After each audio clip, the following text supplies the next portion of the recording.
Por que o carbono faz 4 ligações? Vamos tentar entender isso nesse vídeo. Bom, primeiramente precisamos entender que os elementos químicos são organizados ou categorizados de acordo com o número de prótons no núcleo. Começamos com o hidrogênio, que tem 1 próton no núcleo, o hélio 2, o lítio 3, o berílio 4, o boro 5. E finalmente chegamos ao átomo de carbono, que tem 6 prótons em seu núcleo.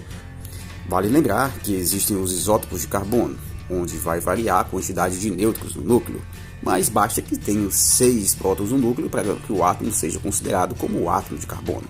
Mas como esses átomos mais pesados foram formados? Acredita-se que esses átomos foram formados em processos de fusão nuclear, onde núcleos de elementos mais simples, como o hidrogênio, foram se fundindo, formando gradativamente elementos mais pesados. Desta forma, o carbono mais comum terá em seu núcleo 6 prótons e 6 nêutrons, assim como 6 elétrons em sua eletrosfera. Vamos olhar mais de perto a eletrosfera do átomo de carbono. Essa eletrosfera é dividida em 2 camadas, a camada K, mais interna, com 2 elétrons, e a camada L, mais externa, com 4 elétrons. Vale lembrar que essa camada mais externa também é chamada de camada de valência. E são os elétrons da camada de valência os responsáveis por estabelecer ligações. Desta forma, vamos focar apenas nos elétrons da camada de valência. Podemos esquecer então os elétrons da camada K.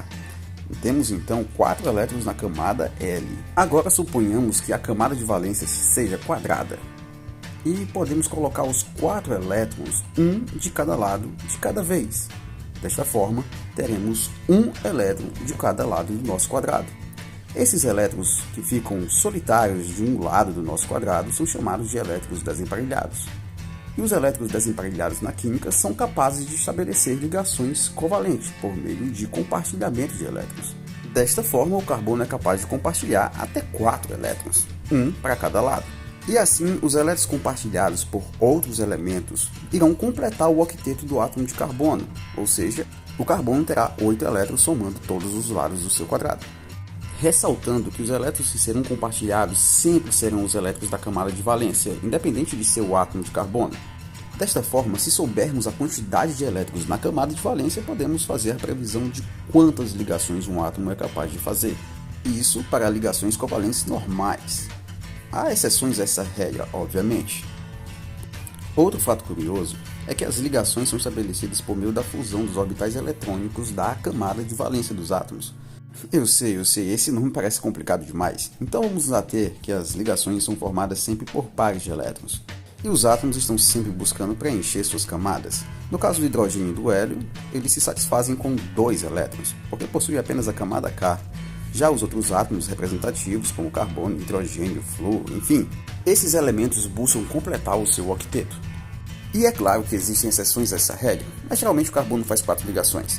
E não precisamos nos preocupar com ligações mais complexas. Agora vamos à parte prática. Como eu posso saber que o carbono tem 4 elétrons na camada de valência? É só olhar a posição dos elementos químicos da tabela periódica. O carbono está na família 14, logo vai possuir 4 elétrons na camada de valência. A mesma regra vai se aplicar aos demais elementos representativos, como hidrogênio e oxigênio. E, no caso do hidrogênio, ele vai possuir apenas um elétron na camada de valência. Mas, se quisermos fazer do jeito mais difícil, basta fazer a distribuição eletrônica por subníveis.